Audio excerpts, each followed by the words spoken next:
نمیگم برگرد، نمیگم اینجا خوبه بی تو، نمیگم ول کن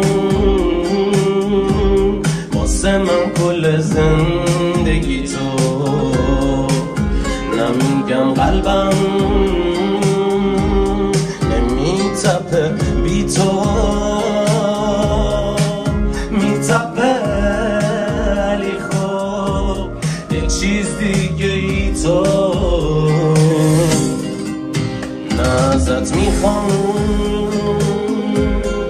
که واسه من سفر کنی، نه تو اصلا دوست داری که خطر کنی. میگذرونم من هر طوری بشه، همه روزام شدن یه شعر